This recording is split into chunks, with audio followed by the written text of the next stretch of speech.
안녕하세요. 요즘에 좀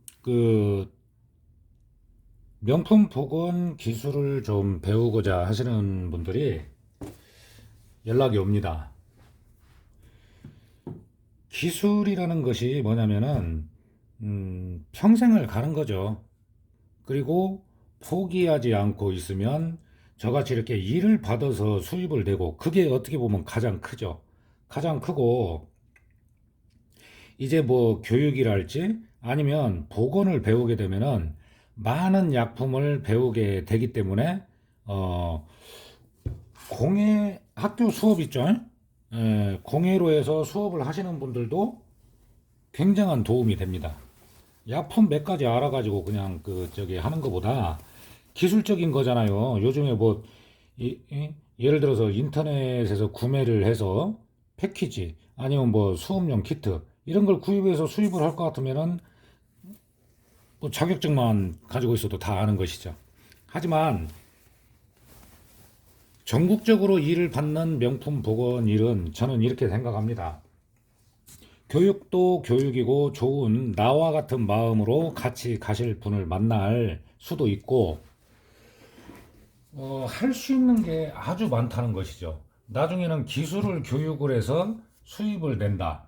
그거는 이제 조금 이제 금액대가 있으니까 그것도 좋은 것이고, 약품에 대한 것도 마찬가지입니다.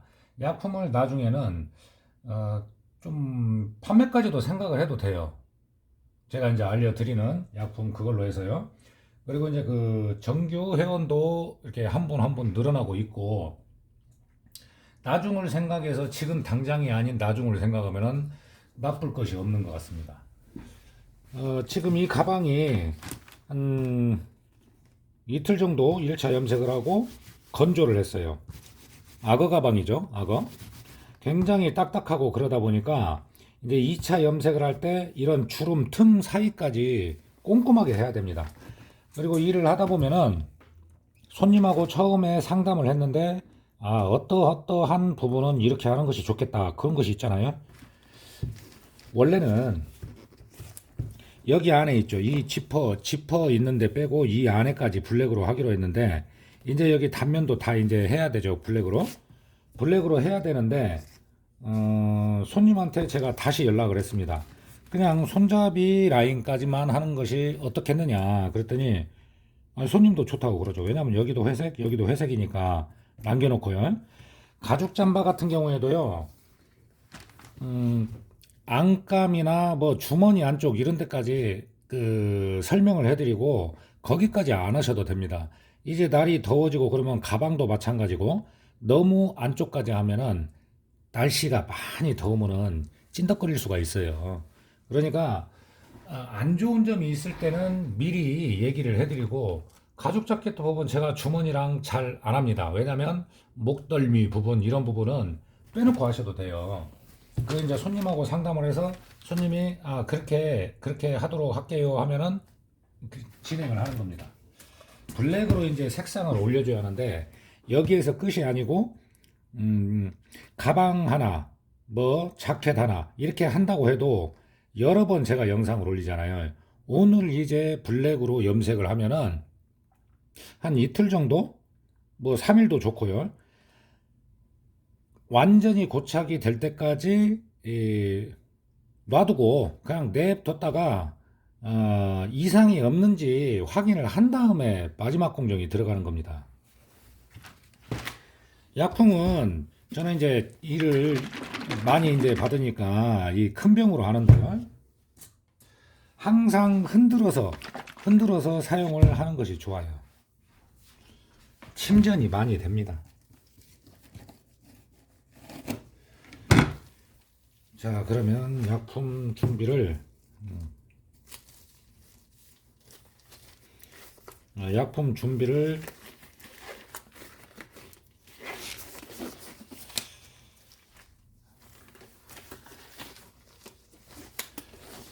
별거 아닌 것 같지만, 제가 이제 한 가지 좀 요령을 알려드리면요. 종이컵을 쓰는 이유는 뭐냐면 어차피 일회용이니까 이 가방을 염색할 정도면 되잖아요. 이런 거 미니 조그만 거 있죠. 이런 것도 한번 준비해 놓으면 좋습니다.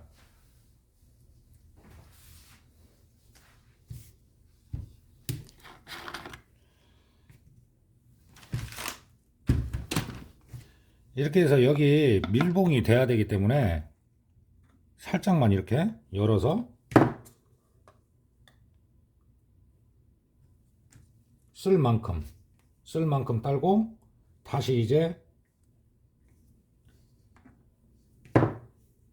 잘 닫아야죠. 이 약품은요, 이 약품은 어쨌든 그 밀봉이 중요합니다. 모든 약품이 마찬가지예요. 자, 그러면 조금만 나머지를 정리하고요. 염색을 이제 블랙으로 진하게 올려 보겠습니다. 아까 흔들어 가지고 기포가 있는 상태예요. 그렇더라도 다시 저어서 뭉쳐진 부분이 있는지 없는지 다시 한번 확인을 해줍니다.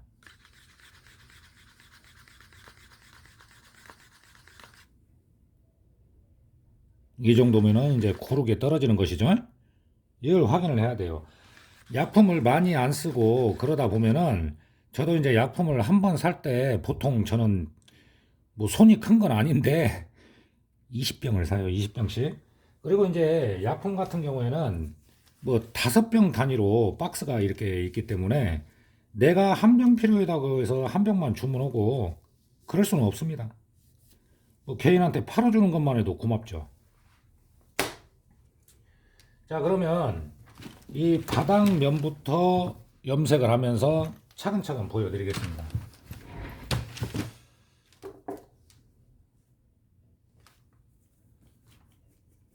사이사이까지 염색이 잘 들어갈 수 있게 하고 딱딱한 가죽은 되도록이면은 붓을 한참 동안 움직여줘야 돼요. 주름 틈 이런 데까지 다 신경을 써줘야 되기 때문에 쓱 바르고 쓱 그냥 한번 바르고 그냥 넘어가는 것이 아니고 붓질을 붓을 계속 움직여 가면서 왔다 갔다 하면서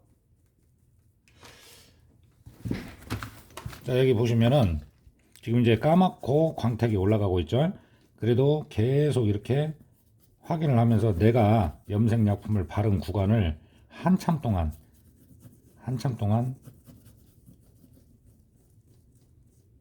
주름 방향도 봐가면서 꼼꼼하게 해야 됩니다.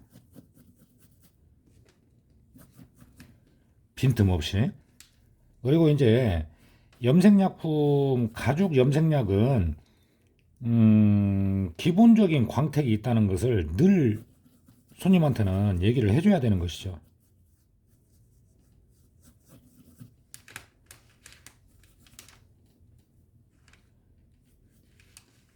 자, 이제 빈틈 없이 이제 염색이 돼 가고 있죠. 나머지 부분도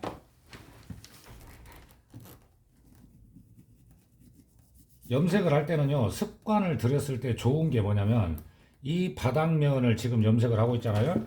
그러면 바닥을 다 해놓고 건조를 하시라는 것이죠.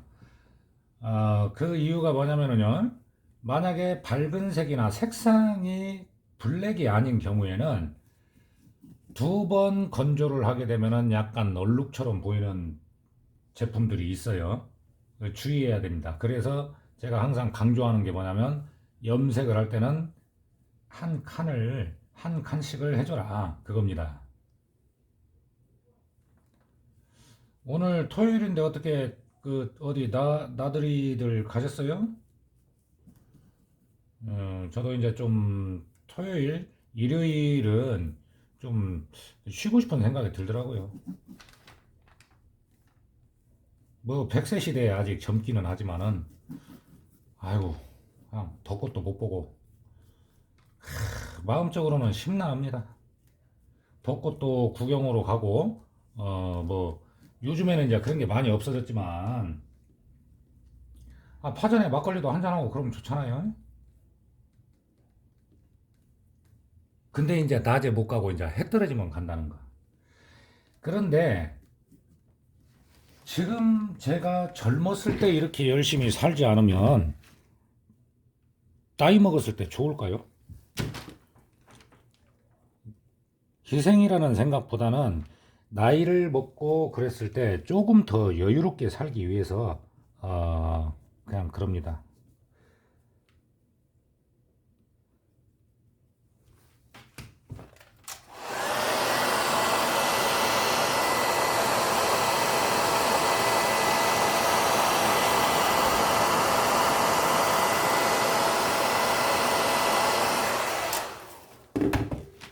자, 여기 보시면은요.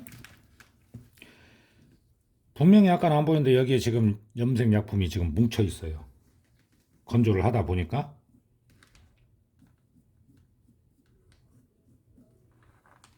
한 번을 더 하더라도 고르게 해야 좋습니다.